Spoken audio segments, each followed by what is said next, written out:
básicas, imprescindibles para todo estudiante de medicina y más aún para los médicos, para entender muchas cuestiones de un paciente que vamos a ver, ya sea enfocado al examen del internado de medicina, ya sea enfocado a segundo año de medicina y también para la parte del examen de la residencia, incluso para hacer la subespecialidad y la alta especialidad o los fellows que ustedes pudieran considerar.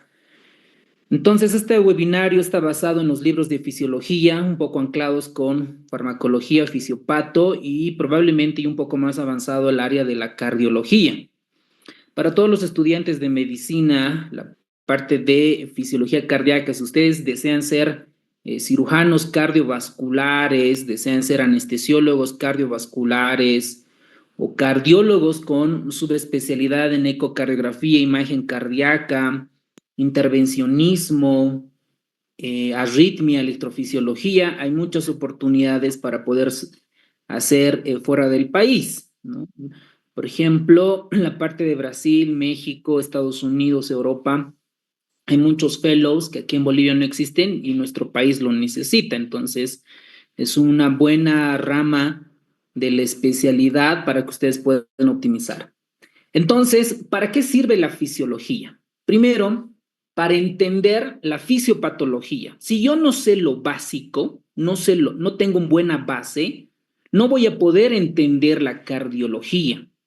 Lo mismo pasa con fisiología respiratoria, fisiología endocrinológica, renal, todas las fisiologías. La fisiología es la base, junto con la anatomía, farmacología, fisiopato y otras. Pero creo que de todas, si no logro entender cómo funciona normalmente el cuerpo humano, no voy a poder entender cómo es lo anormal, ¿no? Por ejemplo, ahorita estamos recibiendo ahorita nuevos internos, residentes, y ustedes les preguntan cuánto es la presión auricular derecha, la presión auricular izquierda, no lo saben. Entonces, por eso la base, la fisiología es importante, es imprescindible para entender las patologías, las enfermedades. Entonces, con este preámbulo vamos a desglosar, vamos a ver la fisiología cardíaca. En el grupo de WhatsApp que te han enviado, hay banco de preguntas de fisiología cardíaca y pues a medida que vayamos pasando, lo ideal es que vayas resolviendo ese banco de preguntas. Y si alguien tiene alguna pregunta de los estudiantes de medicina, pues pueden interrumpir y con gusto les vamos a responder, ¿vale? Ahora, si ustedes ya han hecho su mapa mental de fisiología cardíaca en base a Guyton u otro libro de fisiología, igual pueden ir complementando en base a esta clase. Bueno, vamos entonces, vamos a comenzar, vamos a grabar la clase, permítanme. Si me pudieran confirmar el audio está bien. Recording in progress. Ok, muy bien. Entonces vamos a comenzar con este caso clínico. Para todos los temas de fisiología, de fisiopatología, la mayoría vamos a comenzar con un caso clínico. ¿Por qué? ¿Por qué es importante ver un caso clínico? Porque yo voy a entender para qué voy a tener ese conocimiento, dónde lo voy a aplicar. Por ejemplo, saber la sístole, la diástole, el ciclo cardíaco, yo tengo que saber por qué estoy aprendiendo esto. ¿Qué tiene que ver con los exámenes al internado en medicina y más aún en la residencia médica o la subespecialidad? Entonces, vamos a comenzar este caso clínico.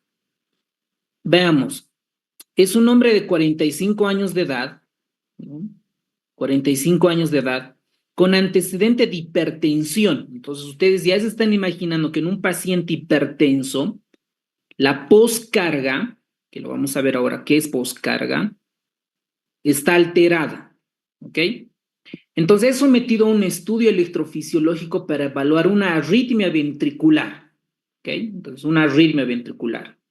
Dentro de las arritmias vamos a tener bradiarritmias, taquiarritmias o arritmias supraventriculares y arritmias ventriculares, para recordarlas. Una arritmia es, por ejemplo, vamos a tener una arritmia ventricular, una taquicardia ventricular, fibrilación ventricular. Esta taquicardia ventricular puede ser monomorfa o puede ser polimorfa, las taquicardias ventriculares. Estas taquicardias ventriculares pueden generarnos muerte súbita. Muerte súbita. Entonces, este paciente, ¿no?, está por una arritmia ventricular, el riesgo de que pueda fallecer es muy alto. En cualquier momento puede fallecer este paciente. Entonces, durante este estudio electrofisiológico se registra un potencial de acción ventricular, es el potencial de acción ventricular, caracterizado por una meseta prolongada. Entonces, y ustedes ya con la base de fisiología estarán imaginándose qué es una meseta, ¿ok? Dentro del potencial de acción. Dice que en esta parte, acá, en esta meseta, está prolongada la meseta. ¿Cuál es el ion principal de la meseta en el potencial de acción del músculo cardíaco?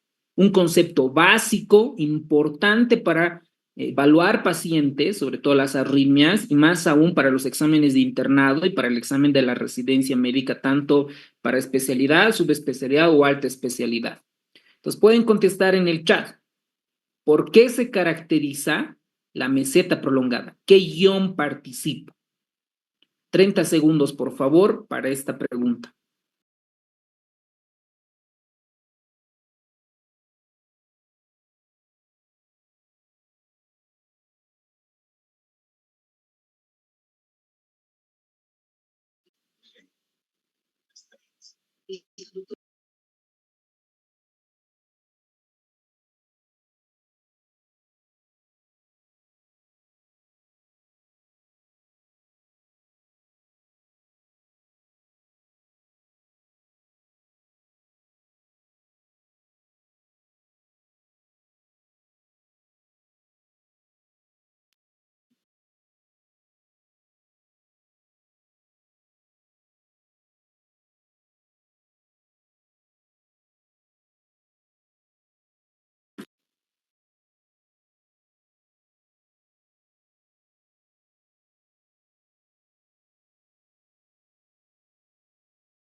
Excelente, muy bien, ¿ok? La mayoría, el 90%, responde correctamente. Entonces, a manera de introducción, no es necesario ahora que memoricen o aprendan, ¿ok? A medida de esta clase vamos a ir explicando qué es el potencial de acción en la parte cardíaca. ¿Cuál es el potencial de acción? Entonces, ustedes saben que hay una fase 0, una fase 0, una fase 1, una fase 2. Esto nos están preguntando. Esta parte, la meseta en una arritmia ventricular. ¿Qué electrolito interviene? Entonces, todo lo que ustedes contaron, el calcio, correcto, felicidades. Veamos esto. Este es un paciente de 62 años de edad con insuficiencia cardíaca. ¿Ok? No es necesario ahorita que recuerden los criterios de diagnóstico de insuficiencia cardíaca. Todavía no es el objetivo. Es evaluado por una fracción de eyección reducida. Más o menos, en cuenta, ustedes tengan menos del 40% de FEBI, de fracción reducida, menos del 40%. Se explica que el músculo cardíaco funciona como un sinsitio. ¿Qué es un sinsitio? Algún componente que tenga varias células y que al mismo tiempo hagan una función específica. Eso es un sinsitio. ¿Cuál de las siguientes estructuras permite la rápida propagación del potencial de acción? Esto es lo que vimos previamente, este potencial de acción está en una célula. Y para que otra célula pueda hacer el mismo potencial de acción, tienen que estar unidos mediante algo, y ese algo es el sinsitio, ¿no? Todo en conjunto. Pero estas células tienen que estar unidas específicamente por unos puentes, por unas proteínas. Por eso la pregunta dice, ¿cuál de las siguientes estructuras permite la rápida propagación del potencial de acción entre las células del músculo cardíaco? Igual, 30 segundos por pregunta. En su PDF vayan igual contestando allí. 30 segundos, por favor.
Excelente, muy bien por la participación.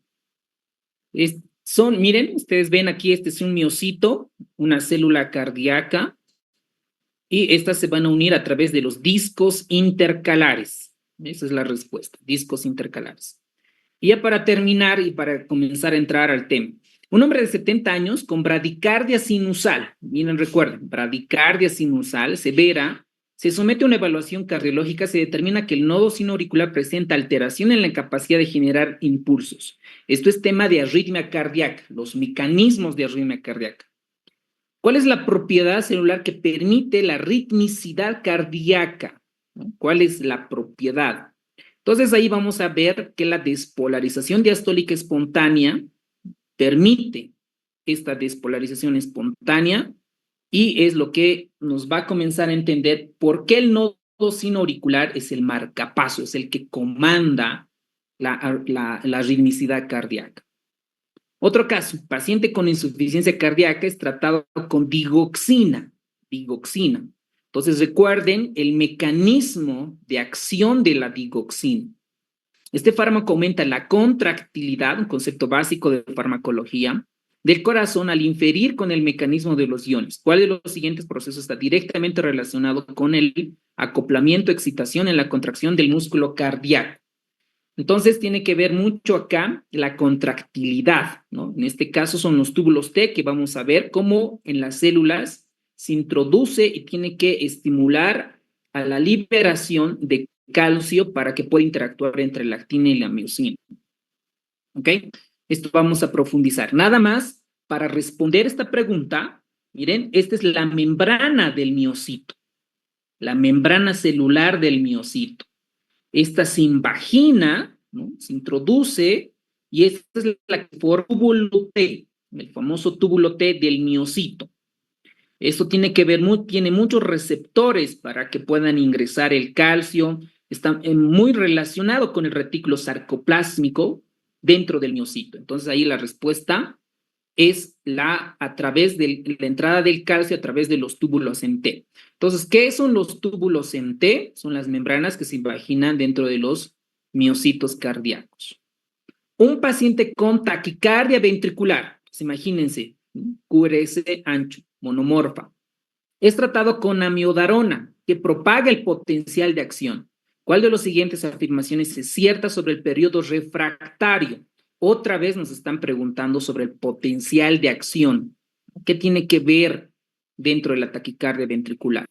Es más corta en el músculo esquelético, permite la sumación de contracciones, evita la tetanización del corazón, depende exclusivamente del retículo, etcétera, etcétera. Entonces, esto es el potencial de acción, nos están preguntando acá otra vez del periodo refractario ya en esta oportunidad con la amiodarona y las arritmias.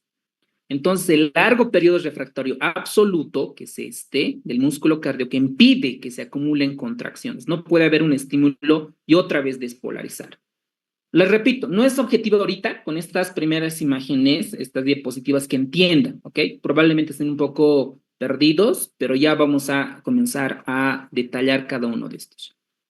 Y ya para terminar, un atleta presenta un aumento del volumen sistólico durante el ejercicio intenso.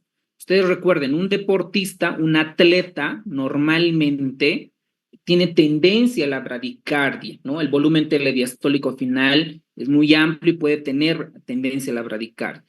Entonces aquí, en un paciente que está en ejercicio intenso, obviamente se activa el sistema nervioso autónomo, específicamente el simpático, y el simpático tiene la tendencia de aumentar la frecuencia cardíaca. Por lo tanto, es aumento la actividad simpática que va a aumentar la frecuencia cardíaca y por ende el gasto cardíaco.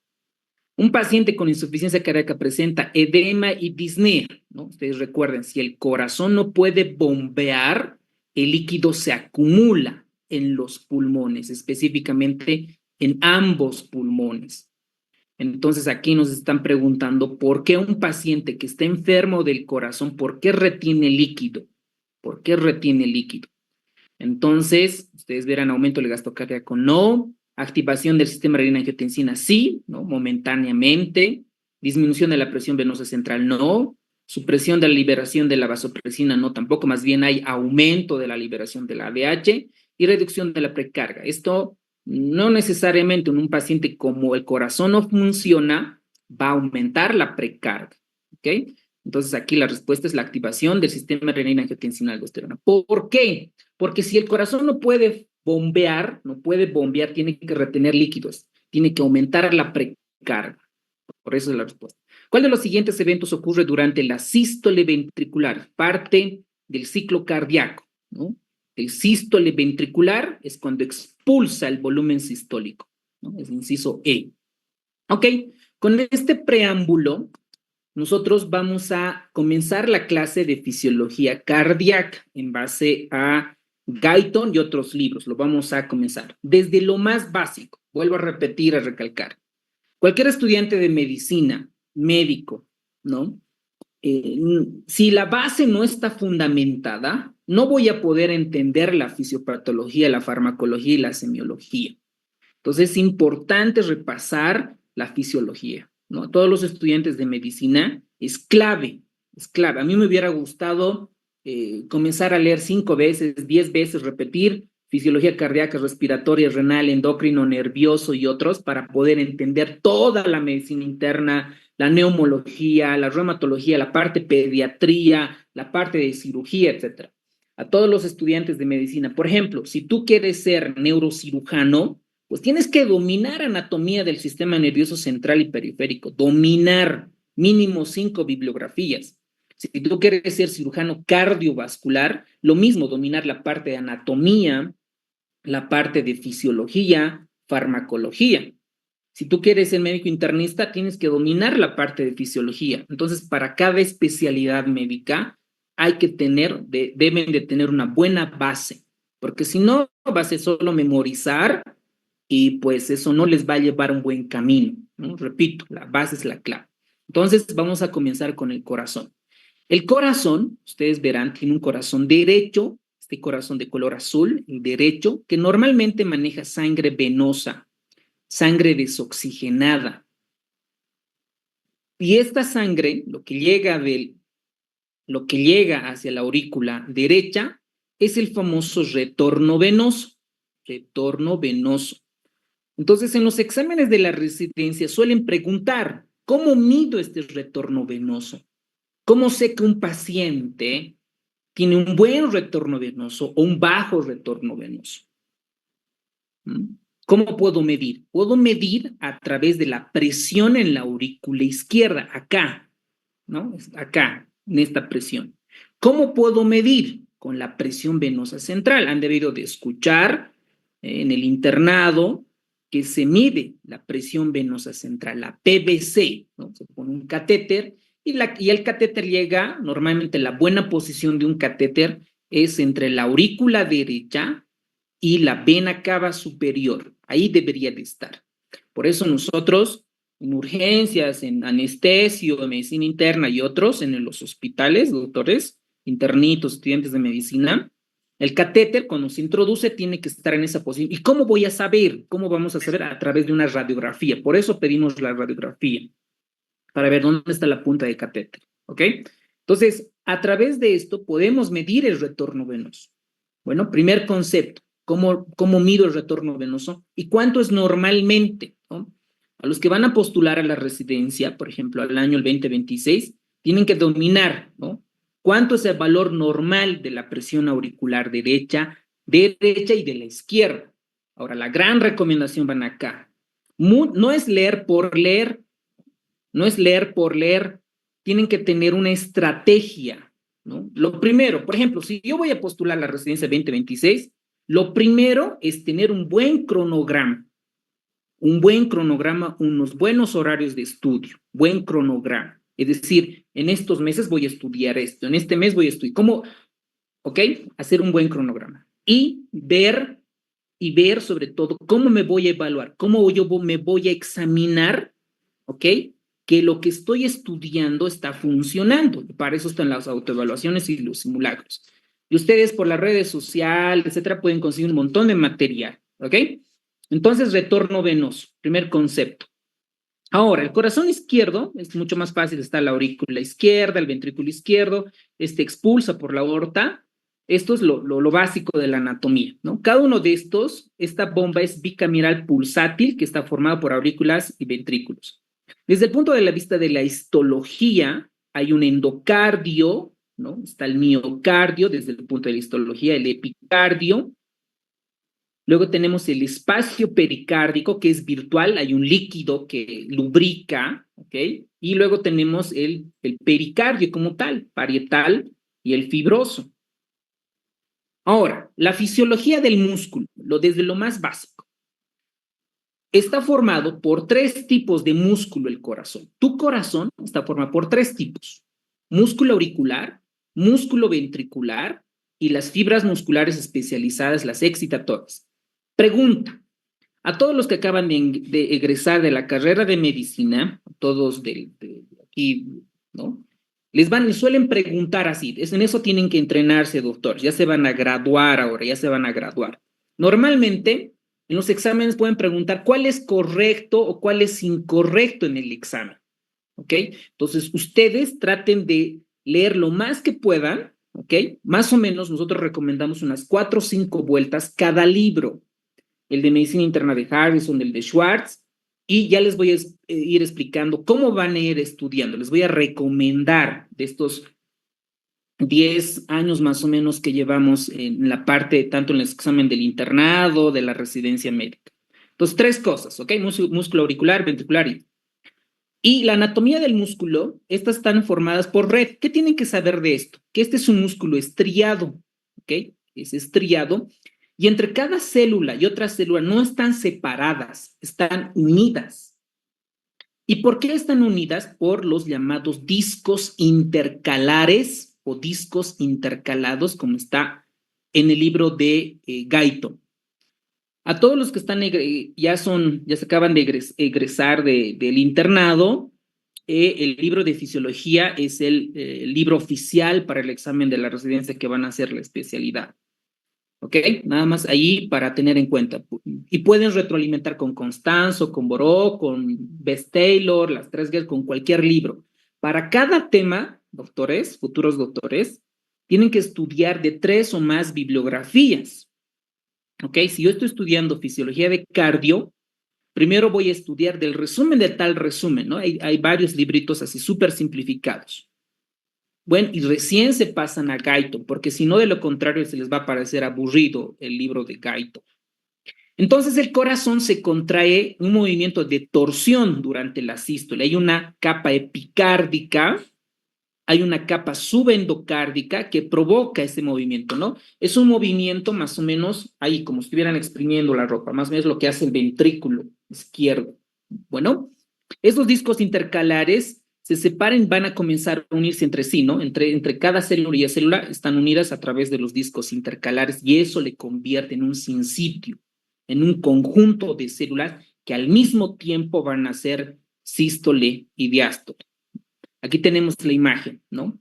El músculo cardíaco es un sinsitio, conjunto de células que están unidas a través de discos intercalares. Eso no pueden olvidarse. Y esto de sinsitio, discos intercalares ahora pueden anotarse en su resumen, en su cuaderno que ya están comprando, en la parte de fisiología, medicina interna, anotarse estos conceptos, sinsitio, discos intercalares. Ahora, ya les voy a explicar cómo van a repasar para los porcentajes y ciertos datos. Entonces, normalmente nosotros tenemos una célula con carga positiva por afuera y con carga negativa por dentro. ¿Y por qué es positiva por dentro? Por la distribución de los electrolitos y de las proteínas, grupos fosfatos, etc. Cuando una célula está tranquila, afuera positivo y adentro negativo, ¿qué se denomina? Ya futuros doctores, ¿qué se denomina este concepto? Pueden escribir en el chat o pueden activar su micrófono. A esto se denomina potencial de reposo. Esto lo han llevado en la parte de neurofisiología y lo han llevado en cardio, en segundo año y en cuarto año. Cuando la célula está tranquilita, es potencial de reposo. ¿Por qué está en reposo? Porque hay un equilibrio, ¿no?, entre las cargas positivas y negativas, que si nosotros queremos profundizar más, hay una ecuación de Nernst que explica todo esto. Esta refiere que esta ecuación determina el potencial del equilibrio eléctrico a través de la membrana celular con respecto a un ion. Hay una ecuación que explica este equilibrio. Entonces, normalmente, ¿cómo es un potencial de acción? Normalmente, en una célula normal, ¿cómo es un potencial? Habíamos comenzado, está el potencial de reposo, ¿no?, y luego está el potencial de membrana, ¿no? Ustedes imagínense una célula, afuera carga positiva, por dentro una carga negativa, ¿no?, un potencial de reposo.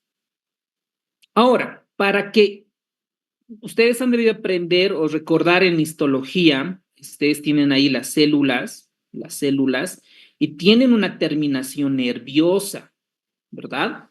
Cuando el sistema nervioso central dice, quiero mover mi brazo, libera neurotransmisores de manera simple, ¿no? Por ejemplo, la acetilcolina llega al músculo, al miocito, llega. Y esta va a activar, va a hacer la entrada de sodio, ¿no? Va a entrar sodio. Por ejemplo, miren, carga positiva sodio. Esto que es negativo se convierte positivo y afuera negativo, ¿no? A esto, doctores, futuros doctores, se denomina despolarización. Si pasa en las neuronas, es despolarización nerviosa.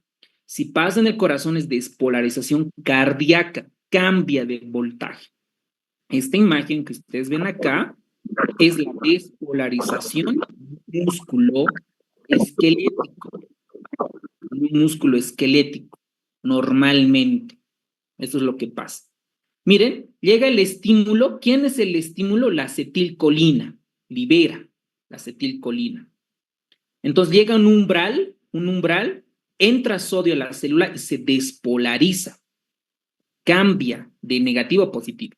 Y otra vez se repolariza. Ya se puede ser por la salida de potasio y otros electrolitos. Y llega en un periodo refractario que por más estímulo que exista, no puede despolarizar. No puede despolarizar. Entonces, eso es un potencial de acción. Normalmente, ¿dónde sucede esto? En las células de nuestro cuerpo, en un miocito esquelético. Ahora, para profundizar esta parte, estos futuros doctores, los que van a postular ya a la residencia, eso es lo ideal. Apenas termina el internado y postular a la residencia, porque puede ser que la primera, la segunda no ingreses, ¿ok? Entonces, y cada vez vas a tener mayor experiencia, pero cuanto más antes postules, mucho mejor, mucho mejor. Miren, varios conceptos. Potencial de reposo. Es cuando una célula está carga positiva afuera y carga negativa. Está en reposo la célula. Bueno, ¿y cuánto es de negativo? Alguien se preguntará, pero la célula, ¿cuánto de negativo? De menos 70 a menos 90. Ahí va el punto clave, doctores. Estos datos, yo sé que me voy a olvidar. Sé que para el examen de la residencia del 2026, para el examen del internado, los que les faltan, sé que me voy a olvidar. Entonces, ¿qué tienen que hacer? Armarse su Google Sheet o si los que usan Drive o los que usan OneDrive, su Excel en la nube, ¿ok? Siempre en la nube, porque eso lo vas a revisar en tu tableta, en tu celular, en tu computadora y estés donde estés. Estás en Brasil, Estados Unidos, Europa, o estás en un pueblito, o estoy en un pueblito, igual lo voy a poder revisar. En la nube, te armas un Excel, ¿ok? Un Excel. Este Excel, ¿ok? Tiene sus columnas, ¿verdad? Y tiene sus filas. Entonces, en estas columnas y filas vas a armar pregunta y respuesta. ¿Ok? Pregunta y respuesta, vas a ir armando. Este dato, el dato que crees que te vas a olvidar, ¿ok? Lo vas a anotar. Por ejemplo, acá, ¿cuál sería la pregunta? La pregunta sería, potencial o cuánto es el potencial de reposo. Ahí te anotas en la pregunta. Y en la respuesta le pondrás menos 70 milivoltios a menos 90 milivoltios. ¿Ok?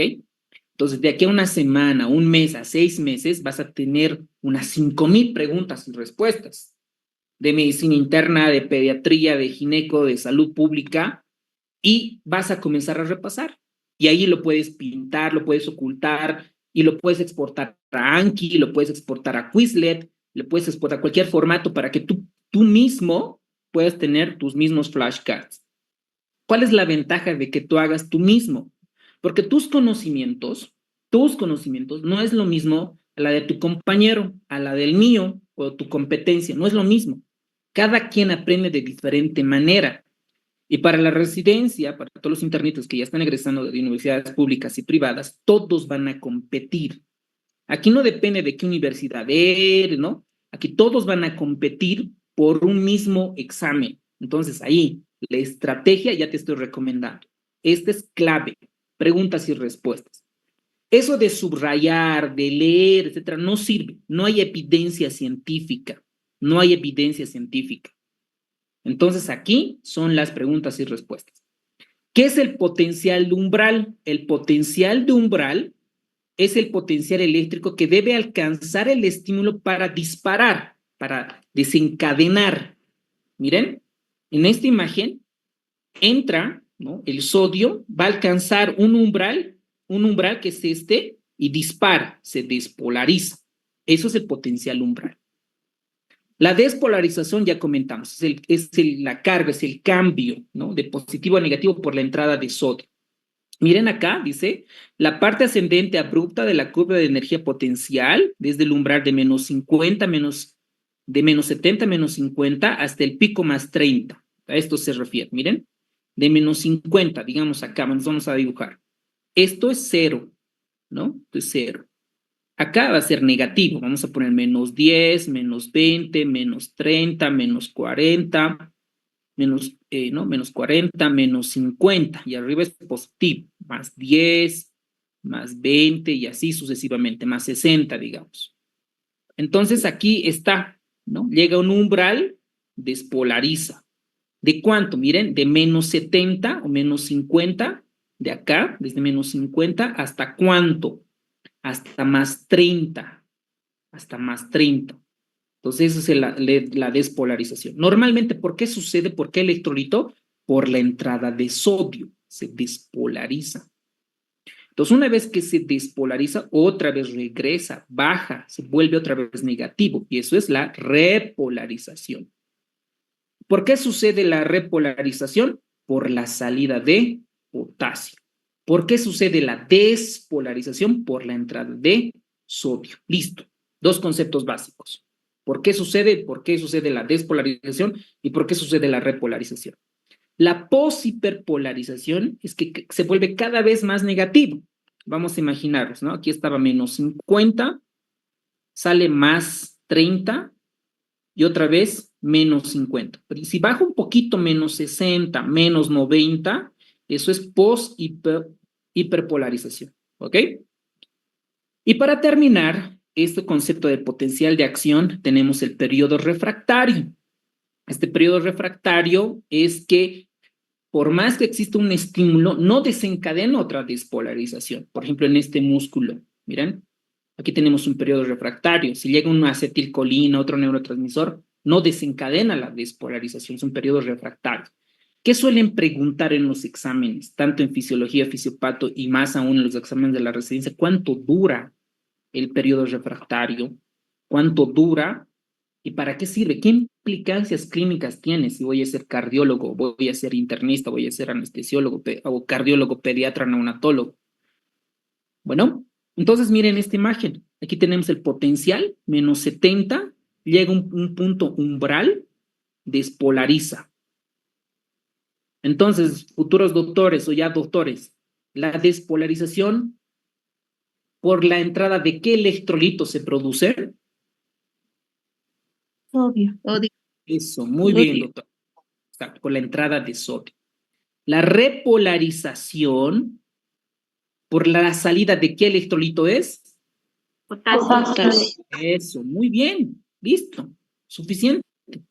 Y viene la interpolaridad, ¿no? Y aquí actúa la bomba de sodio, potasio, TPasa para ver positivos y negativos. Listo, muy bien. Eso como concepto básico. ¿Qué pasa en el corazón? Es diferente. En el corazón, tanto en la fibra ventricular, en el potencial intraarticular, normalmente, miren acá, ustedes se van a dar de cuenta, esto es un copy-paste de Guyton. Miren, menos 80, el potencial de reposo o el potencial de membrana. Entra sodio, ¿no? Despolariza, ¿y hasta cuánto sube? Hasta más 20, el pico umbral, y otra vez se repolariza por la salida de potasio. Entonces, aproximadamente es menos 85 y llega hasta su punto umbral más 90, ¿ok? Entonces, ahorita, si quieres, ¿no? Tener ya, comenzar a estudiar, a todos los que ya están egresando de la carrera de medicina, ya van a postular la RECIN, desde ayer ya tendrían que haber estudiado. Vuelvo a repetirles, la clave es hacerte un cronograma en base a lo que tú desees, hacerte un cronograma. Y vuelvo a repetir, ciencias básicas es la clave para que puedas entender todo lo demás. Imagínate, vas a construir un castillo de conocimientos. Tu base, si no tienes buenas ciencias básicas, se va a derrumbar. En el examen que estés contestando, vas a dudar, pero con base puedes todavía comenzar a responder. Entonces, ciencias básicas, claro. Entonces, estos datos de menos 85 y más 20, volvelo flashcard ahí en tu Excel, anótalo. Tu Google Sheet o en OneDrive, pregunta en la columna cuánto es el potencial de reposo, menos 85, cuánto es el potencial, el pico, más 20, ¿ok? Comienza a anotar. Y así vas a ir armando. Y al final, en 8 meses, 10 meses, un año, vas a tener unos 5,000 preguntas y respuestas que te van a ayudar. Y eso te va a ayudar ya cuando seas igual especialista y demás. ¿Ok? Eso es lo que pasa en el corazón, doctores. Eso es lo que pasa. En el corazón tiene su peculiaridad, ¿no? ¿Qué pasa? La causa del potencial de acción prolongado, esto, miren, lo que está en el ventrículo, miren, es prolongado. Tiene un periodo refractario más amplio. Entonces, ¿cuál es la diferencia entre el músculo cardíaco, el potencial de acción, versus el músculo esquelético? En primer lugar, el potencial de acción del músculo esquelético casi se debe a la entrada de sodio, específicamente por los canales rápidos de sodio. En el músculo cardíaco, anótense esto, por favor, en su resumen, los mismos canales rápidos de sodio son activados por voltaje, y la otra es la población totalmente diferente, es los canales de calcio. ¿Por qué es prolongado? Por la entrada de calcio, Y si quieren ser un poquito más específicos, estos se denominan los canales tipo L. ¿Por qué L? Porque de lentos.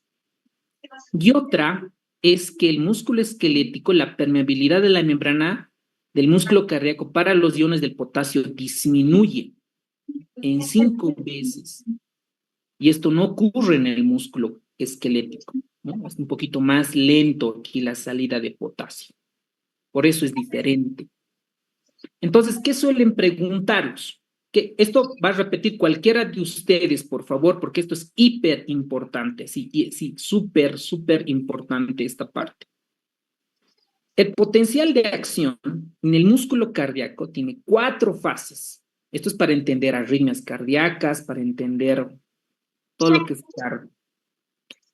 Tiene 4 fases. Cualquiera de ustedes va a volver a repetir esta parte. Entonces tenemos la fase 0, miren, la fase 0, pueden dibujar ahorita en su cuaderno, pueden anotar, la fase 0 es por la entrada de sodio. La fase 0 es la despolarización. La fase 0 es despolarización, ¿por qué? Por la entrada de sodio. Entonces, miren, de menos, ¿cuánto le calculan acá? Digamos menos 100, menos 85, ¿no? Es lo que dice el libro de fisiología, ¿no? Aquí le ponen menos 85, ¿no? Este dato vamos a manejar, lo de Guyton. Menos 85, menos 85. Esto está en reposo. Entonces, entra llega el neurotransmisor y despolariza por la entrada de sodio, y miren, de menos 60, menos 40, menos 20, 0, y llega a ser positivo. ¿Cuánto de positivo? Más 20 milivoltios. Ahí, este dato sé que me puedo olvidar, para el examen del internado, para el examen de fisiología, sé que me voy a olvidar. Entonces, ¿cuál es la recomendación? Volverlo flashcard, volverlo pregunta y respuesta. ¿Ok? Ahora, si estás estudiando con tu compañero o con tu compañera, pues igual los dos pueden compartir, digamos, ¿no? Van a tener más preguntas y respuestas, está genial. Y la fase 1 es una repolarización, miren, pequeñita, se repolariza. ¿Por qué? Porque se cierran los canales de sodio, ahí se cierran. Y la fase meseta, que es esta, la 2, es porque se abren los canales de calcio e ingresa el calcio. Y los canales de potasio se cierran rápidamente. Repolariza, ¿ok? Porque sale el potasio en la fase 3. Y en la fase 4 interviene la bomba de sodio-potasio ATPasa, y esta va a generar, más o menos, va a llegar a un potencial membrana de reposo de menos 80 a menos 90 milivoltios, lo que dice Gaito. ¿Ok? De menos 80 a menos 90. Listo. ¿Ok? ¿Quién es el valiente o la valiente, doctora, doctor, que puede repetir las fases del potencial cardíaco? Los espero. Pueden activar su micrófono.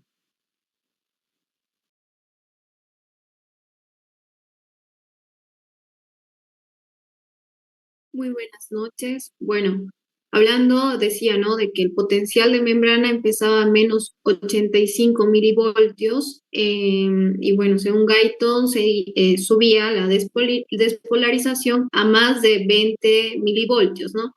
Entonces empieza la primera fase, la fase 0, donde es la entrada de sodio. Llega a una fase 1 donde habla de la repolarización inicial, donde estos canales de sodio se cierran. Entramos a la fase 2, que es la fase de meseta, esa fase prolongada, ¿no? Que acá los canales de calcio ingresan. Y posteriormente la fase 3, que esta es donde ya se abren los canales de potasio, y la fase 4, que es la de los canales de sodio-potasio, ¿no? Donde este tiene que llegar a un promedio entre menos 80 a menos 90 milivoltios.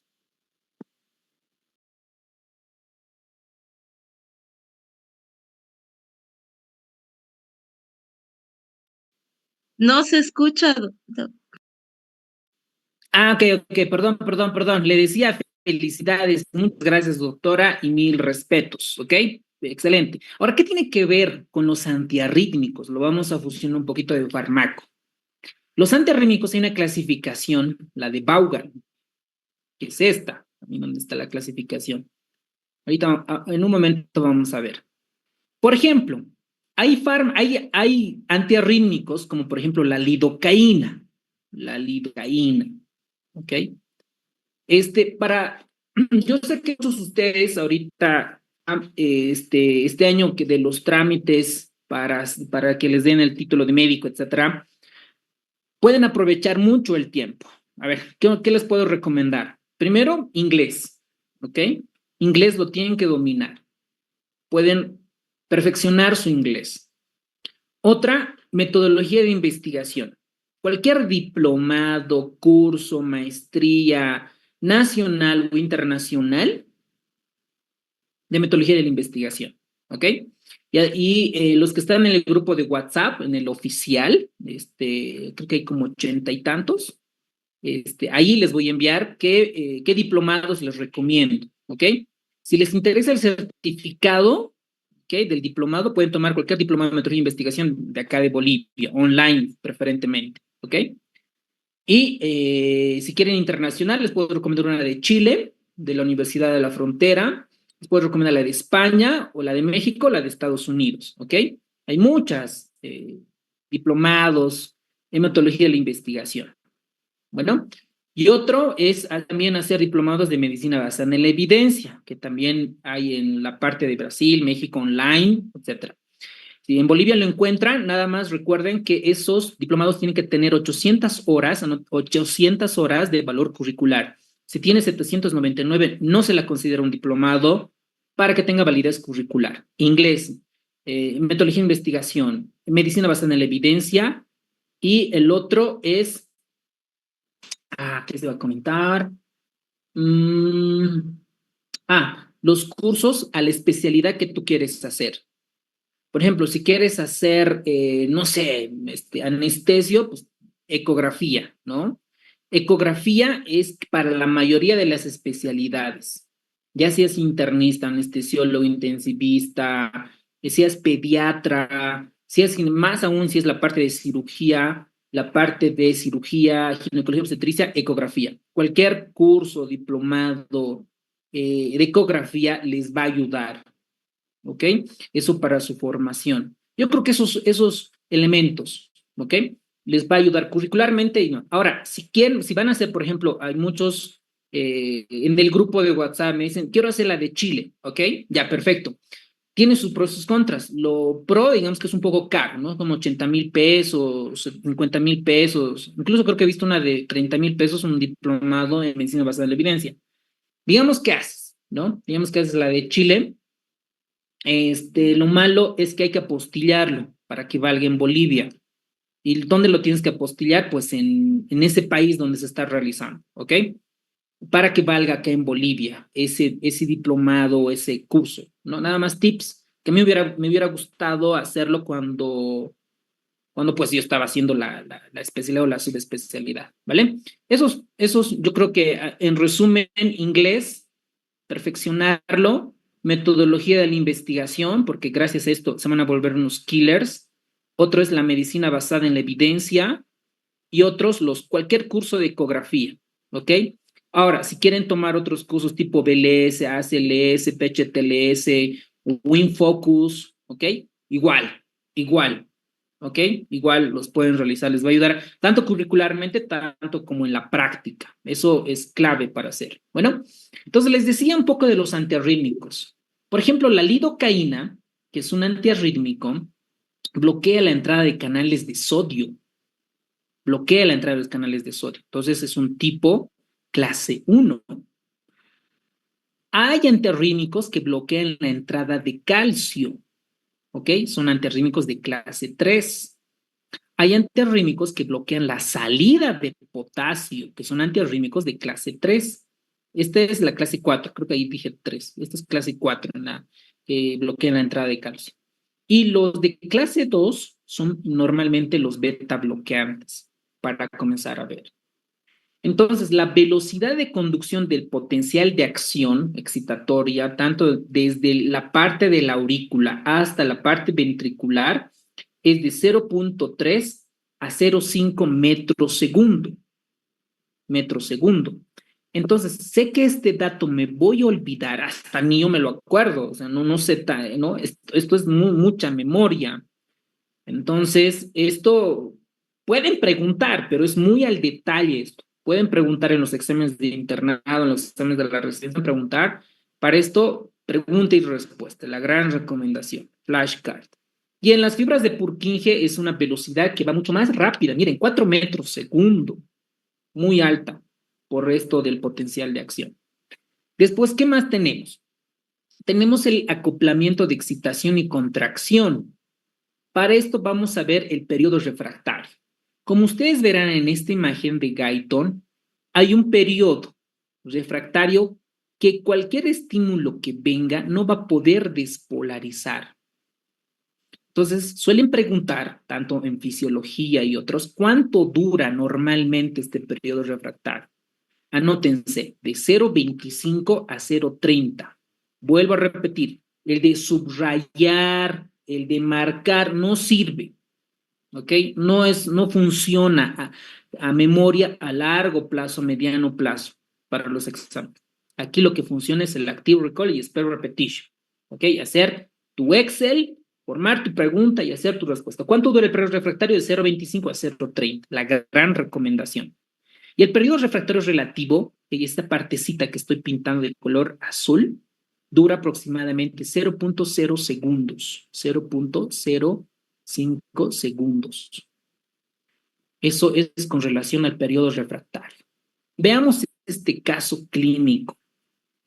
En Cochabamba, una maestra jubilada de 69 años acude al médico por un mes de evolución con presentar palpitaciones, disnea y fatiga.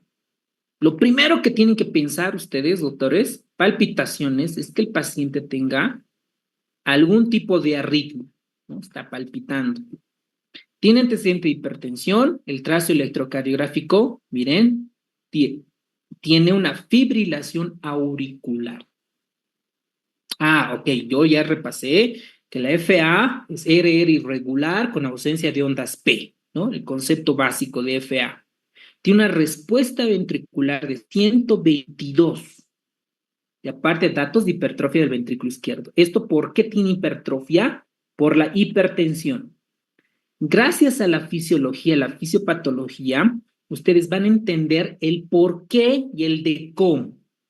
Siempre en el curso VIP les enseñamos a decir, no tienen que memorizar. Hay conceptos que segundo, sí, eso sí se debe memorizar, pero la mayor parte es de fisiología, fisiopato y todo lo encadena, va, todo encadena. ¿Por qué tiene hipertrofia? Por la hipertensión, porque aumenta la poscarga, digo, tanta fuerza, entonces uno comienza a crecer, es hipertrofia. Eso es por la ley de Laplace, que ya ahorita lo vamos a ver.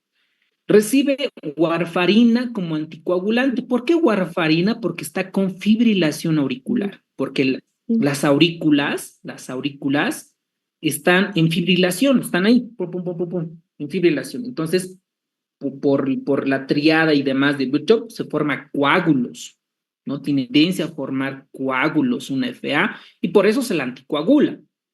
Entonces, ¿qué suelen preguntar en los exámenes? ¿Cuánto es de INR, ¿no?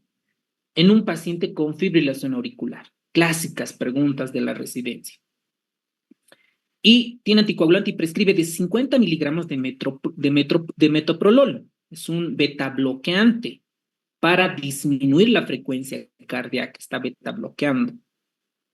Sin embargo, un mes después no cesan las palpitaciones, dice, a pesar del tratamiento, el registro electrocardiográfico de 48 horas corrobora una fibrilación auricular paroxística de 88 a 114 de frecuencia media, ¿no? Entre eso va a oscilar. Y la pregunta es, dice, y además, miren este dato, en una FEBI de 38%, de 38%. Y en esta fase nos dicen, si le vamos a administrar un antiarrítmico, y si lo es así, ¿qué antiarrítmico le darían? ¿Qué opinan, doctores? ¿Qué antiarrítmico le podríamos dar a este paciente? Está con fibrilación auricular, siente palpitaciones, su frecuencia respiratoria está alta, tiene FEBI de 38.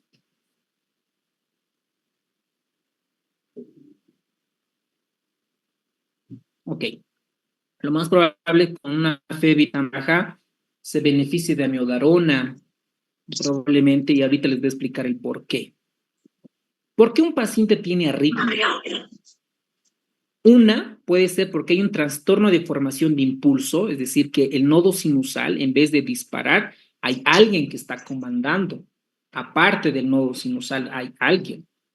Entonces, eso por automatismo normal o por actividad desencadenada. Otra es por trastorno en la conducción del impulso. Por ejemplo, si yo tengo acá mi nodo sinoauricular, el auriculoventricular, todas sus ramas, pues hay un bloqueo acá, ya sea bloqueo de conducción o reentrada. Factores moduladores externos, por ejemplo, un paciente con hipertiroidismo, hipercalemia, también forma arritmias cardíacas. Lo mismo en los cambios estructurales cardíacos. Por ejemplo, un paciente que se haya infartado, ¿no? Hay un pedazo de músculo que no funciona, esto puede generar arritmias, ¿no? Y un paciente con infarto, ¿por qué se muere? Porque hace TB o hace FB, hace arritmias ventriculares. ¿Ok? Entonces, esos son los mecanismos de arritmias. Ahora, ¿qué tiene que ver esta imagen las postdespolarizaciones. Ustedes recuerden la despolarización, la meseta y la repolarización, ¿verdad? Normalmente. ¿Cuánto dura el periodo refractario, doctores? El absoluto. ¿Cuánto dura? 003 a 00. Exacto. Y el periodo relativo, refractario relativo. 0,05. Exacto, doctora, ¿no? 0,05. Listo. Muy bien. Esto ya está como pregunta y respuesta, tiene que estar. Eso es normalmente. Cuando hay en el periodo refractario relativo, cuando hay un estímulo y se despolariza, eso es postdespolarización temprana. ¿Ok? O como está early, ¿no? De despolarizaciones. Esto ocurre en la fase 3 y normalmente son medicamentos la que ocasionan esto. Y puede ocasionar taquicardias ventriculares, arritmias ventriculares en un paciente, por ejemplo, con síndrome de QT largo. Y otras son las postdespolarizaciones tardías. Y esta, ¿dónde ocurre tardía? En la fase 4 del potencial de acción. Esta es en la fase 3 del potencial de acción. Y estos pueden generar arritmias ventriculares, ya sea taquicardia ventricular, fibrilación ventricular, ¿no? Y esto puede generar muertes súbitas. No sé si ustedes han escuchado en los partidos de fútbol, hay un jugador, un árbitro, ¿no? Que se falleció en pleno partido. Entonces, estos son por arritmias ventriculares la mayor parte de estos casos. Y esta es la clasificación del potencial de acción en cuanto a los antídotos. La clase 1, ¿cuáles son? Los antiarrítmicos que bloquean la entrada de sodio. ¿Cuáles son las clase 4? Los bloqueadores de los canales de calcio en la meseta 2. Los de la clase 3, los bloqueadores de los canales de potasio.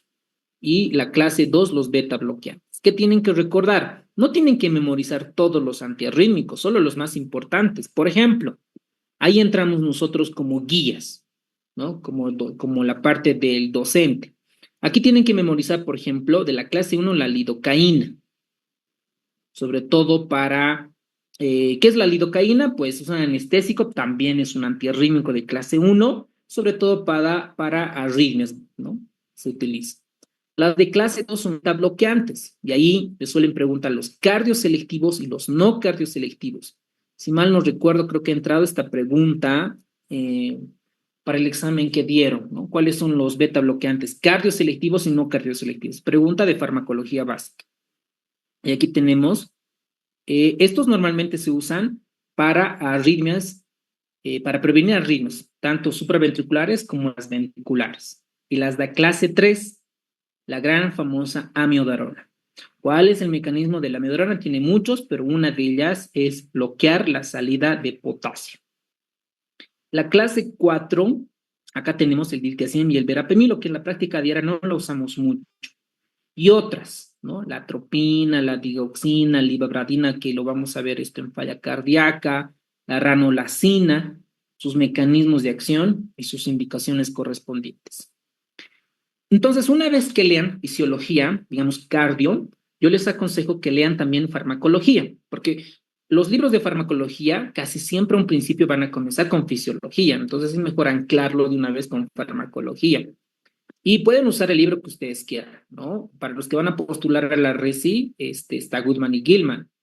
Pero esta imagen, por ejemplo, la que de Katsun, si quieren los envío para que ustedes puedan ver, porque al final de cada tema de farmacología tiene su resumen y está alucinante. Miren, por ejemplo, de la clase 1, dice el mecanismo de acción, que es el bloqueo de la entrada de sodio, los efectos, y esto sobre todo lo que nos interesa a nosotros para el examen de la ¿en qué momento se utiliza? ¿Para qué se utiliza?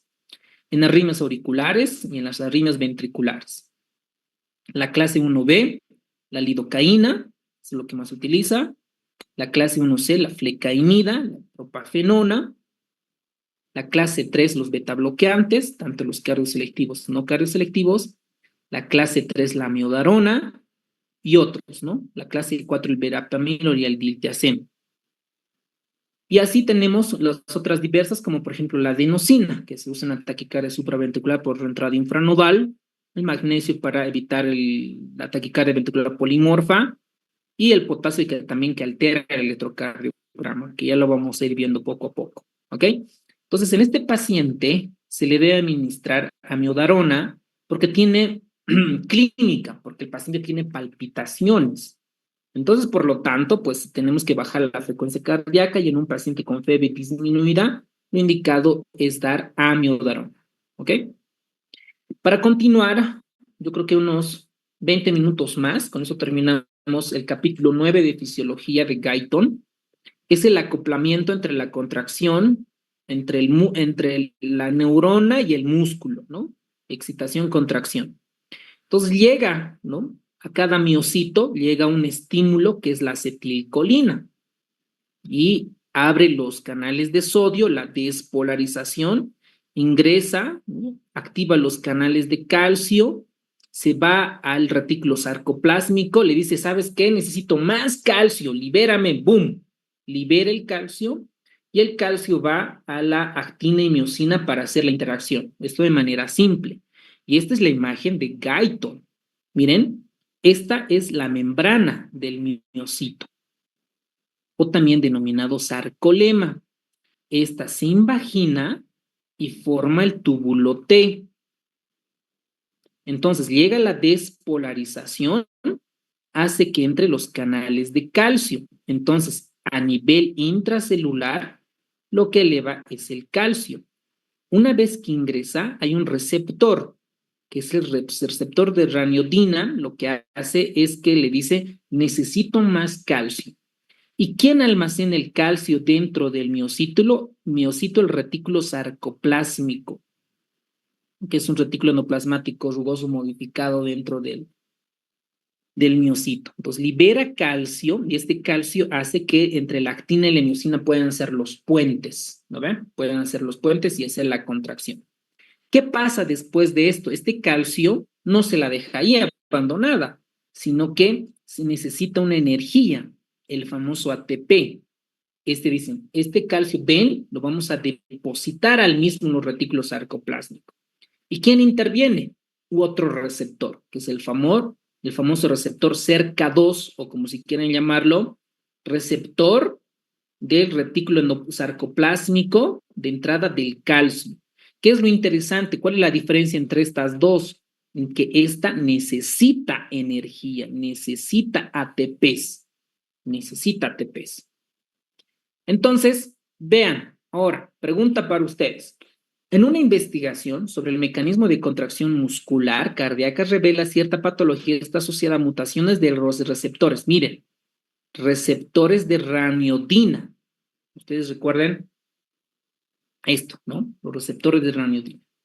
Específicamente en su capacidad para liberar iones de calcio en respuesta a un potencial de acción.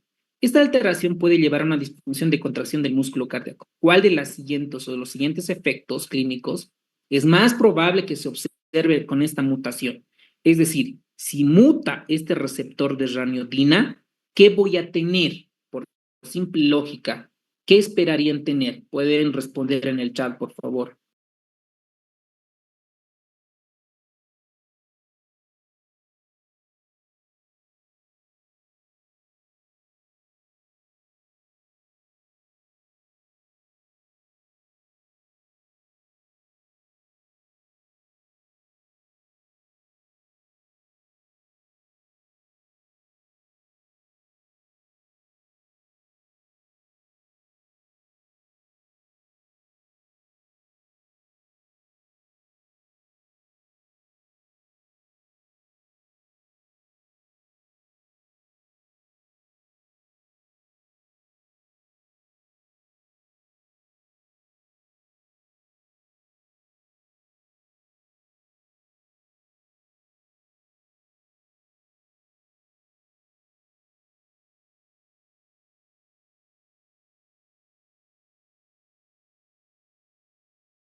Excelente, muy bien. Entonces, un paciente que está alterado, los receptores rianodina, es el nombre correcto, vamos a tener episodios de taquicardia ventricular. ¿Por qué? ¿Por qué? Esta liberación de calcio por el retículo sarcoplasmico es clave para la activación de las miofibrilas, es decir, la actina y la miocina. Las mutaciones de estos receptores pueden resultar en una liberación inadecuada o desregulada de calcio. Entonces, mucho calcio, ¿no?, puede generar arritmias cardíacas. Taquicardia ventricular, principalmente, y esta puede generar a muertes súbitas. Muy bien. Otra pregunta. ¿Qué representa la onda U en el electrocardiograma? Esta pregunta está fácil, porque ustedes recuerden, ya han dominado en la parte de segundo año, igual de cuarto, la onda P, la despolarización auricular, el complejo QRS, ¿no? Está mal esto. Onda P, complejo QRS, la onda T y la onda U, ¿no? Esto estoy exagerando porque normalmente no se ve tan pronunciada la onda U. ¿Qué representa la onda U? A ver, veamos en los chats. Doctor, sería la repolarización tardía. La D, repolarización de las fibras de... Bien. Sí. Muy bien, doctores.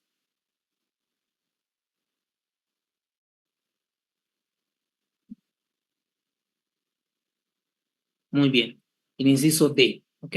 Entonces, esto es básico en la parte de electro. Vamos a entrar a lo más importante de la clase de este edificio cardíaco, que es ciclo cardíaco. Esto es lo más importante. Y cualquiera de ustedes va a volver a repetir cada de estas curvas. Y presiones y volúmenes. Por ejemplo, en el electrocardiograma está la onda P, que es la despolarización de las aurículas. Todo el mundo lo sabe, ¿no? La despolarización de las aurículas. El complejo QRS es la despolarización de los ventrículos. ¿Ven? De los ventrículos. Y la onda T es la repolarización de los ventrículos. Esto nada más tienen que dominar. En el ciclo cardíaco, miren, la sístole, ¿desde dónde va? Desde la onda PQR, desde el R hasta parte del final de la onda T. Esto es el sístole. Luego tenemos la fase de la diástole. Como ustedes verán, la diástole es más prolongada en comparación de la sístole. La diástole necesita Hz, necesita ATPs. Entonces acá, ¿qué significa cada uno? Ya lo están dominando. Entonces acá, la onda U representa la repolarización de las fibras de Purkinje o en algunos textos como la repolarización de las células miocárdicas. Esto no está en Guyton, por si acaso, nada más es algo adicional, que es la onda U. Esto no está en Guyton. Esta sí está en Guyton y es importante. La contracción auricular, la patada auricular, generalmente causa un llenado adicional ¿de qué porcentaje hacia los ventrículos? ¿Qué porcentaje en la aurícula, pum, hace que hacia los ventrículos ayude? Es clave esta pregunta. Eso, muy bien, entonces. 20%. Esto es clave dentro de fisiología. Entonces, la sangre fluye desde las venas hacia las aurículas, ¿ok? Y la aurícula, ¿no? Hay una fase de llenado que contribuye el 20%. Vamos a ver las fases acá. Ahorita vamos a ver en la curva de ondas de pulso venoso. Y una pregunta igual en la curva de presión que estamos llevando ahorita. Las ondas de pulso venoso que representa la onda C, ¿a cuál de estas corresponde? A ver, 30 segundos. Vamos a retroalimentar fisiología.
Otra vez, ¿no?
Muy bien.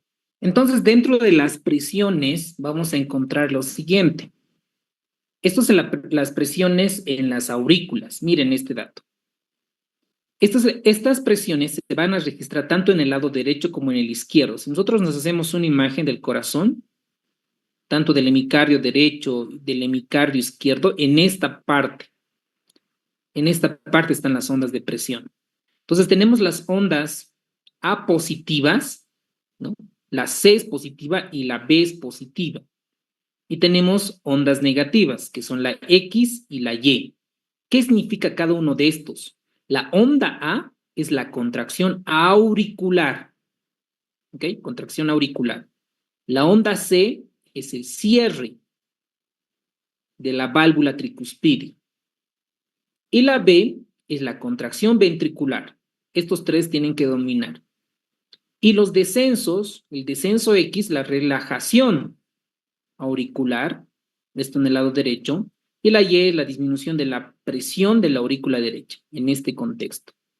¿Qué dice el libro de Guyton? La presión auricular derecha es de 4 a 6 milímetros durante la contracción. Esto anótense, hacer una flashcard de 4 a 6 milímetros de mercurio.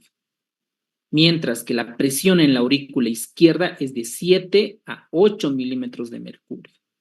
Bueno, entonces acá el inciso B, todos los que han contestado, el abultamiento de las válvulas auriculoventriculares hacia atrás de las aurículas. Y la contracción auricular 20%, esto no la pueden fallar. Ahora, lo que les comentaba que este ciclo, esta curva es lo más importante de la clase, ¿no? Lo más importante. Este ciclo cardíaco maneja presión aórtica, la presión auricular y la presión ventricular. Un volumen, el electro y el fonocardiograma. Ahora, ¿de qué depende de esto? Cuando se llenan los ventrículos, vamos a tener tres, ¿no? Tres, vamos a ver, como tres. El primer periodo es el periodo de llenado rápido. El primer periodo. El segundo es el llenado lento, Esto es el llenado lento. Y luego tenemos el siguiente tercio, ¿no? El último, que es el sístole auricular o la patada auricular, que esto nos genera el 20%. Entonces hay 3 en la parte de diástole para que se puedan llenar. ¿Ok? Entonces, en el periodo de eyección de la válvula pulmonar debe alcanzar una presión de ¿cuánto? Para que se pueda abrir y la sangre pueda ser expulsada fuera de los ventrículos hacia la arteria pulmonar. Me están preguntando acá de la aurícula derecha, del ventrículo derecho, hacia la arteria pulmonar, ¿cuánto de presión necesita para que se pueda abrir esta válvula pulmonar? Bonita pregunta. Y esto es lo que tenemos que recordar. La salida de los ventrículos durante la sístole, toda esta parte. Tenemos la dinámica ventricular, apertura de las válvulas.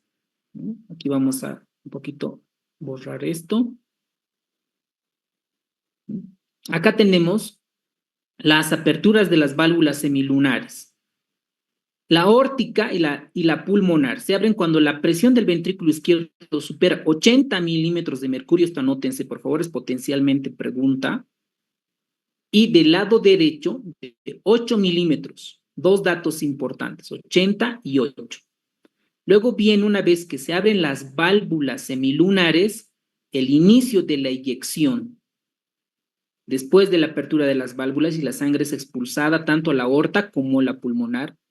Y luego viene la distribución de la eyección de esta parte.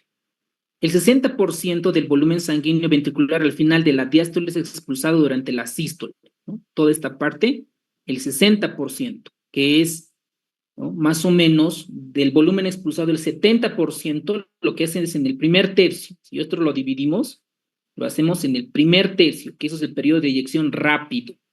Entonces vamos a poner un nombre acá, periodo de eyección rápido, ¿no es cierto?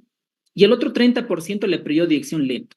Luego viene la relajación isovolumétrica, donde no maneja, ¿no?, volúmenes, simplemente es igual, y el volumen telediastólico. Entonces acá, el periodo de eyección de la válvula pulmonar, ¿cuánto necesita? 8 milímetros de mercurio. Y para la válvula aórtica, ¿cuánto necesitan, doctores? 80. Eso, muy bien. Para la válvula aórtica necesitan 80 milímetros de mercurio. Excelente, muy bien. Y otro dato importante es los volúmenes, manejar los volúmenes. El volumen telediastólico es cuando el ventrículo izquierdo llega, ¿no?, se llena de sangre. Es el volumen que está ahí. ¿Qué se denomina esto? El volumen telediastólico. ¿Cuánto es normalmente? 100 a 120 ml, el volumen telediastólico. Entonces, este ventrículo se contrae, expulsa la sangre, ¿no?, y se vacía el ventrículo izquierdo. Este volumen de salida, o el volumen sistólico de salida, es 70 ml. 70 ml de volumen sistólico.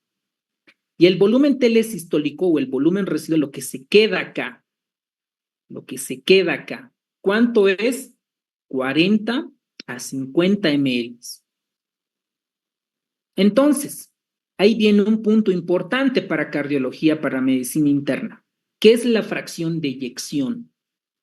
La fracción de eyección no es nada más la diferencia entre el volumen sistólico de salida, que es 70, dividido entre el volumen telediastólico. A ver, doctores, ¿cuánto le sale acá? ¿Cuánto le sale? Normalmente una persona, según Guyton, ¿cuánto de FeBi debería tener? Entonces anotemos, cerramos nuestra calculadora.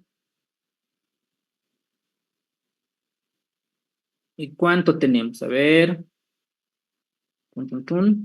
¿Cuánto le salió? Volumen sistólico de salida, 70. Dividido entre volumen telediastólico, que es de 110 a 120. Le vamos a poner 120. ¿Cuánto le salió, doctores? 0.58. Exacto. Entonces, una persona, según Guyton, debería tener FeBi de 58%. Creo que en el Guyton dice 60%, pero si nosotros agarramos estos volúmenes, 58%. Entonces, más de 50, una persona debería tener normalmente su fracción de eyección. ¿Para qué nos sirve este dato? Para clasificar insuficiencia cardíaca. Miren, este es un copy-paste del libro de Harrison. Insuficiencia cardíaca con disminución de la FEBI. Insuficiencia cardíaca con conservación de la FEBI. Y aquí tienen que recordar lo más preguntado. ¿Ok? ¿Cómo se clasifica la insuficiencia cardíaca? Entonces, para eso nos sirve. Entonces, uno se pregunta y dice, ¿qué tiene que ver acá el gasto cardíaco? ¿Qué tiene que ver la FEBI y el gasto cardíaco? La FEBI, miren, es la capacidad del ventrículo para contraerse. Primer concepto que tienen que tener claro para el examen es que no es lo mismo la FEBI que el gasto cardíaco. Puede haber un paciente con mala FEBI y un buen gasto cardíaco, o al revés. Entonces, ¿qué evalúa la FEBI? La capacidad de poder contraerse y expulsar la sangre. Mientras que el gasto cardíaco mide la capacidad total de la sangre que el corazón bombea en un minuto. Y aquí tiene que ver mucho la frecuencia cardíaca. Puede tener una FEBI mala, pero la frecuencia cardíaca compensar y tener un buen gasto cardíaco. Para eso sirve. Por eso aquí la fisiología, la base, es clave para poder entender las demás patologías. ¿Y cómo saco el gasto cardíaco? A través de muchos exámenes, sobre todo la ecocardiografía, por eso les decía, la ecografía, la especialidad que uses, sería recomendable que puedas usar para poder checar esto, ¿no? Sacar el gasto cardíaco. Y las válvulas, pues nos ayudan que evite el retorno de la sangre a la parte retrógrada, ¿ok? ¿Qué función, qué implicancias tiene el músculo, los músculos, las válvulas? Miren, ustedes acá hay una válvula mitral. Este es el aparato del músculo papilar, el aparato subvalvular. Acá tenemos el músculo papilar, las cuerdas tendinosas y los velos, en este caso de la válvula mitral. Un paciente, digamos aquí tenemos la válvula mitral, ¿verdad? La válvula mitral. Y acá abajo están las cuerdas tendinosas y están los músculos papilares anclados al ventrículo izquierdo. En un paciente que tiene un infarto, se rompe los músculos papilares, se implican a las cuerdas tendinosas y disfunción valvular. En este caso puede generar insuficiencia valvular aguda. ¿De qué válvula? De la mitral. Y esto llevará a un choque cardiogénico. Esas son las implicancias importantes. La curva de la presión aórtica. ¿Qué tiene que ver la curva de presión aórtica? Esta imagen nos va a explicar. Ustedes tienen acá, permítanme un ratito, voy a mover esto. ¿Dónde está? ¿Dónde está? Acá. Otra vez se desconfiguró esta cosilla. A ver. Ahí. Aquí tenemos el tiempo y aquí tenemos la presión aórtica. Entonces, una vez que la presión, cuando está en sístole, sube la rama, ¿no? Una presión arterial sistólica. Una vez que expulsa, ¿no? Hace que se libere el volumen sistólico, se cierre y hay una incisura, la famosa onda dícrota. Entonces, el ventrículo izquierdo, cuando se contrae, aumenta la presión hasta llegar a 120, es lo que nosotros escuchamos a tomar la presión arterial. Y la incisura de la presión aórtica es cuando la válvula aórtica se cierra y se debe a un periodo breve del reflujo de la sangre. Eso normalmente es la onda dicrótica. Y antes de que el ventrículo se contraiga nuevamente, la presión aórtica generalmente cae a 80. Entonces es la presión arterial, ¿no? De 120, 80. Ahora, la relación de los ruidos cardíacos. Los ruidos cardíacos, esto es fácil, esto es tema parte de semiología. El primer ruido cardíaco es por las válvulas auriculoventriculares. ¿Ok? Tanto la tricuspidia como la mitral, el primer ruido cardíaco, ¿no? Lo que ocultamos. El segundo ruido cardíaco es por las válvulas semilunares, tanto la pulmonar como la aórtica. Entonces aquí ponemos R1, R2. El R3, esto no está en Guyton, pero es importante saber, parte de semiología, El sonido refleja la baja frecuencia, sobre todo durante el llenado rápido. Acá, del ventrículo izquierdo, hay un llenado rápido, eso es el R3, ruido 3. Y el R4 es cuando hay el sístole auricular. ¿Ok? El sístole auricular. Entonces, los ruidos no pueden olvidarse en cuanto por qué. Lo suelen preguntar en los exámenes, ¿por qué sucede los ruidos cardíacos? ¿Cuál es el mecanismo? Y ya para terminar, el trabajo cardíaco. El trabajo cardíaco, ¿de qué depende?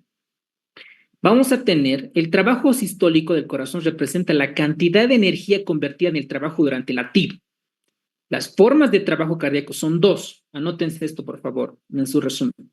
Trabajo de volumen-presión o el trabajo externo que dice el libro de Guyton y la energía cinética del flujo sanguíneo. ¿En qué consiste? Constituye la mayor parte del trabajo e involucra mover sangre desde las venas de una baja presión hacia las arterias de alta presión. Eso es el trabajo externo, de baja presión a alta presión. Y las comparaciones entre los ventrículos, el ventrículo derecho y el ventrículo izquierdo, el ventrículo izquierdo solamente constituye el solo 1% del trabajo total. Pues imagínense. Entonces, cuando hay patologías, por ejemplo, una estenosis aórtica, este trabajo puede aumentar a más del 50% con la parte de la postcarga. Y ya para terminar, tenemos el análisis gráfico del bombeo, este dato. Aquí tenemos volumen y acá tenemos presión. Entonces, cada vez que aumenta el volumen, llega una presión, ¿no? Se llega de volumen, llega, por ejemplo, a unos 150 ml, miren, 150, y aumenta drásticamente la presión. Lo mismo, parte de la presión sistólica está la eyección, está la relajación isovolumétrica y regresa. ¿Qué tenemos que recordar para el examen? Cuando la presión sistólica máxima alcanza el ventrículo izquierdo de 250 a 300, como ven en esta imagen, de 250 a 300, ya se genera la presión sistólica. Y para el ventrículo derecho es entre 60 a 80 milímetros de mercurio.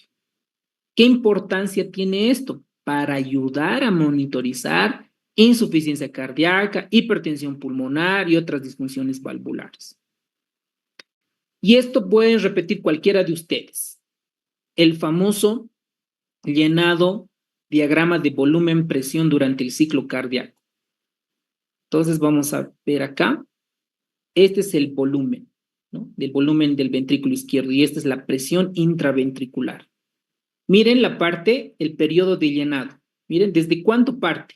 El volumen telesistólico, 50 ml. Esto es lo que queda.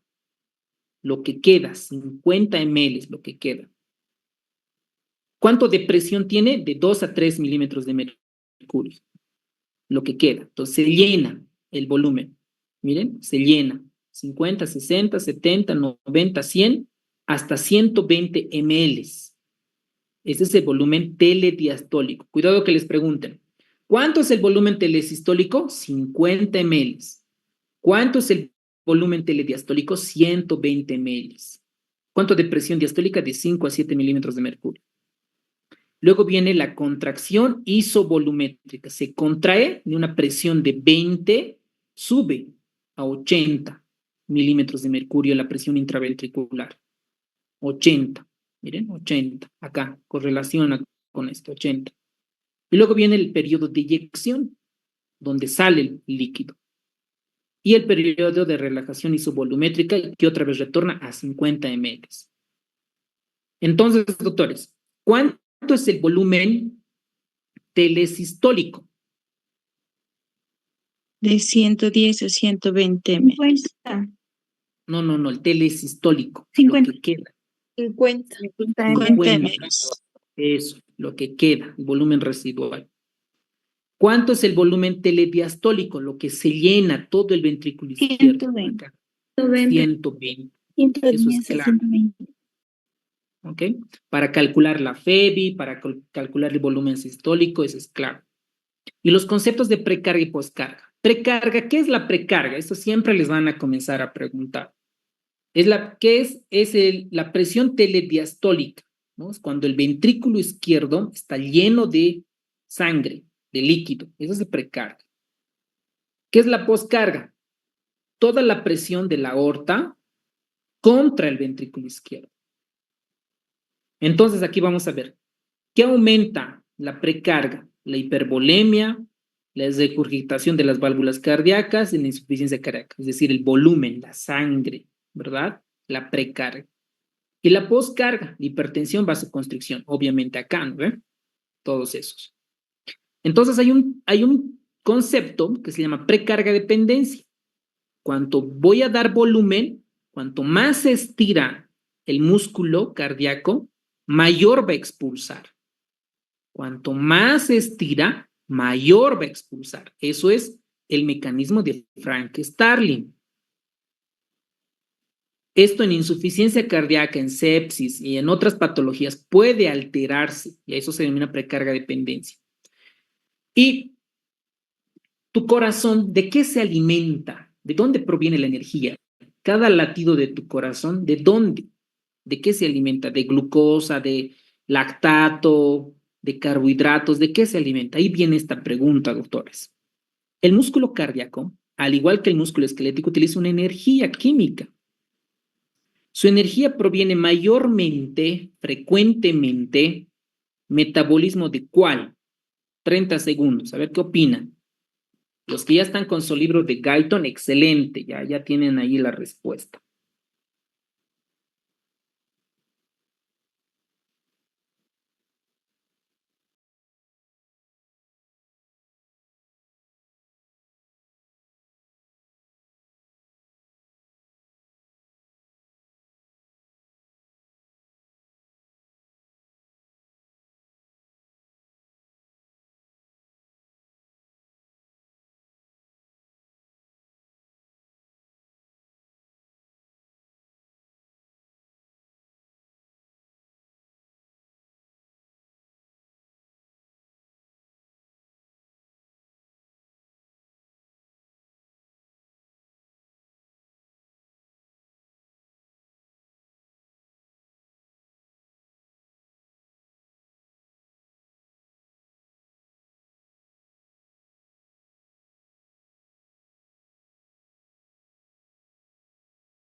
A ver, la mayoría podrían pasar el Guyton, pero claro que sí.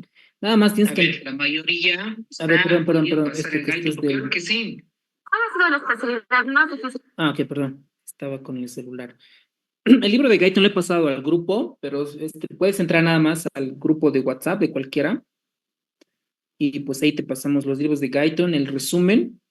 Les voy a enviar un par de minutos del tema, la presentación, ¿ok? Y las respuestas. Ahí, de cada tema de fisiología de Guyton está las preguntas y respuestas, los flashcards, están los bancos de preguntas y están los casos clínicos, ¿ok? Para que ustedes puedan retroalimentar y antes de comenzar el curso VIP, pues ya tengamos un poquito de base en la parte de fisiología, ¿vale?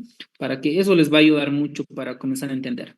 Entonces, ¿de qué se alimenta el corazón? ¿De qué se alimenta?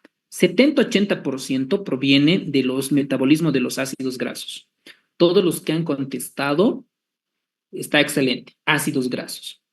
Eso es potencialmente pregunta para el internado, pregunta para la residencia, pregunta para fisiología, en todos los escenarios de un médico. El consumo de oxígeno, igual depende para la contracción. Y el índice de tensión, tiempo. El índice de tensión-tiempo depende del consumo de oxígeno y sobre todo de la ley de Laplace. Ahorita voy a contestar todas sus preguntas. Todas las preguntas que quieran las voy a contestar y ahorita ya vamos a terminar, ¿vale? Entonces, miren, ¿qué significa la ley de Laplace? Significa la tensión de la pared, cuanto más tenso esté, esto se va a hipertrofiar con la presión, ¿ok? Entonces, aquí tenemos un ejemplo. Ahí está la respuesta a los ácidos grasos, como ustedes bien contestaron. Si la presión durante el ventrículo izquierdo aumenta, ¿no?, que ocurre durante la contracción al bombear la sangre, esto se puede alterar, ¿no? Por ejemplo, cuando hay hipertensión pulmonar, hipertensión arterial, aumenta el ventrículo, ¿no?, y eso hace que se hipertrofie.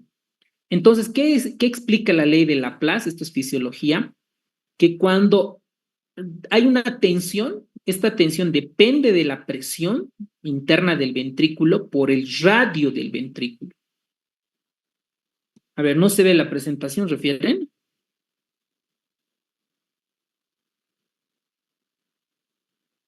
A ver, permítame un ratito. Sí se ve, Doctor, se dice. ve normal. ¿Perdón? Doctor, se ve normal. Está normal. A ver, que su función de compartir pantallas está en pausa, dice. A ver un ratito, ¿por qué? A ver.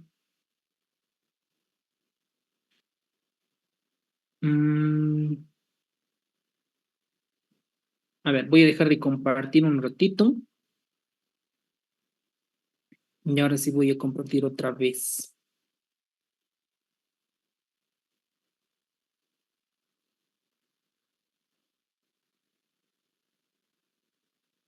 ¿Me confirman, por favor? Sí, doctor, se ve. Ahora sí. ¿Sí? Sí, se ve. Ah, ok. Muy bien. Eso es con relación a la ley de Laplace, ¿no? La T representa la tensión dentro del ventrículo izquierdo. La P, la presión interna dentro del radio. Entonces, cuando una persona tiene hipertensión arterial sistémica, afecta el corazón. ¿Y cómo va a responder el corazón? Con hipertrofia del ventrículo izquierdo. Bueno, y la regulación del bombeo cardíaco normalmente hace de 4 a 6 segundos. Los mecanismos básicos está la regulación intrínseca del corazón cardíaco y también por el sistema nervioso autónomo. Un investigador está estudiando los efectos fisiológicos del retorno venoso. Durante el estudio se incrementa el volumen sanguíneo intravascular mediante la infusión salina. ¿Cuál de los siguientes efectos es el más probable que ocurra con el reflejo de Bainbridge? Este reflejo es claro, es decir, cuando aumenta el retorno venoso, aumenta la frecuencia cardíaca. Vuelvo a repetir, ¿qué es el reflejo de Bainbridge? Cuando aumenta el retorno venoso, aumenta la frecuencia cardíaca. Entonces, es el mecanismo de Frank Starling. Cuanto aumenta el llenado ventricular, se estira el miocito, responde con mayor fuerza. Cuanto más se estira el músculo cardíaco, mayor es la fuerza de contracción. Este estiramiento en la pared auricular aumenta en un 10 y un 20%. ¿Y qué es el reflejo? Cuando aumenta el reflejo de Bainbridge, cuando aumenta el retorno venoso, igual aumenta la frecuencia cardíaca. Las curvas de función ventricular es que cuando hay un aumento de la presión, aumenta el trabajo sistólico, pero llega a un punto. No significa cuanto más lo estiremos, mejor va a ser. Tiene un punto. Por ejemplo, hasta aquí, unos 30, 35 milímetros de mercurio en la presión auricular izquierda y de 3 a 4 en la presión auricular derecha. ¿Okay? Eso es con relación a las presiones. Después, el control del corazón. ¿De qué depende? Del sistema nervioso simpático y parasimpático. El sistema nervioso simpático, recuerden, siempre aumenta el gasto cardíaco y el sistema parasimpático disminuye el gasto cardíaco. Y por eso el Guyton refiere que las terminaciones vagales casi siempre se distribuyen en las aurículas más que en los ventrículos. Y esto explica cómo el sistema nervioso simpático puede duplicar. Miren, en un paciente normal de 70 latidos, puede llegar hasta 180, 200 latidos minutos cuando se activa el sistema nervioso simpático. Y el parasimpático, recuerden que baja la frecuencia cardíaca y sobre todo reducir la contracción del músculo cardíaco entre un 20 al 30%.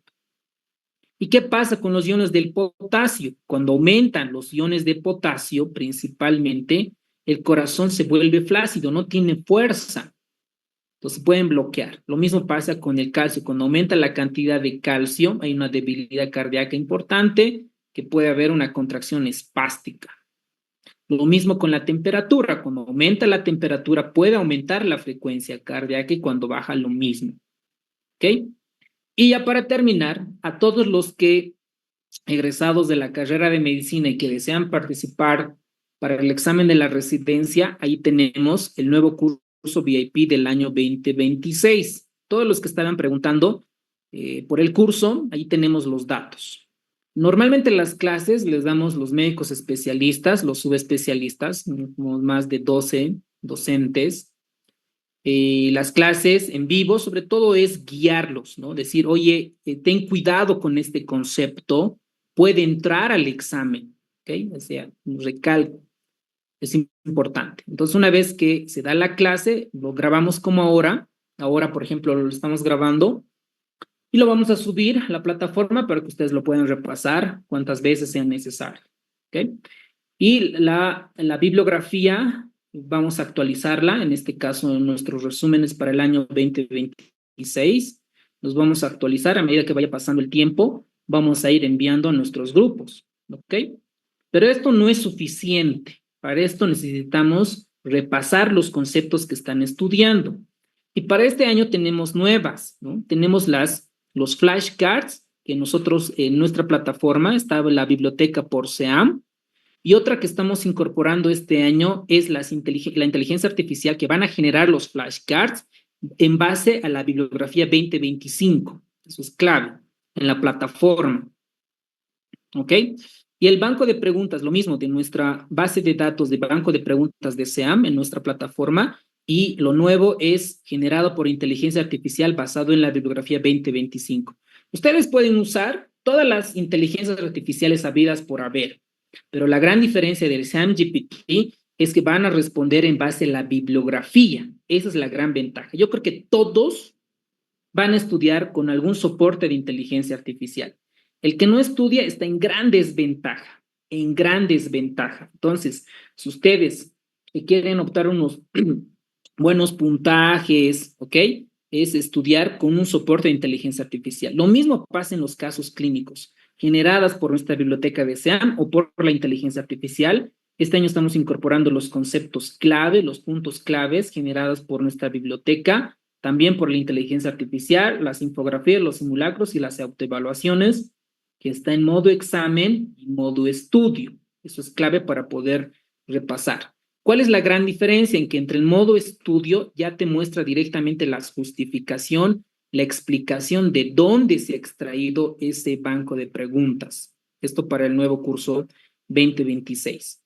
Entonces, ahorita pues hemos lanzado, ¿no? A todos los que ya se han inscrito hasta ahora, ya gratuitamente tienen el curso VIP intensivo, tienen el curso de banqueo de preguntas, ya tienen incorporado su inteligencia artificial, que este año lo estamos optimizando, y la aplicación, tanto en iOS como en Play Store, de los flashcards. Esto es gratuitamente, no tiene ningún costo hasta antes del jueves 13 de marzo.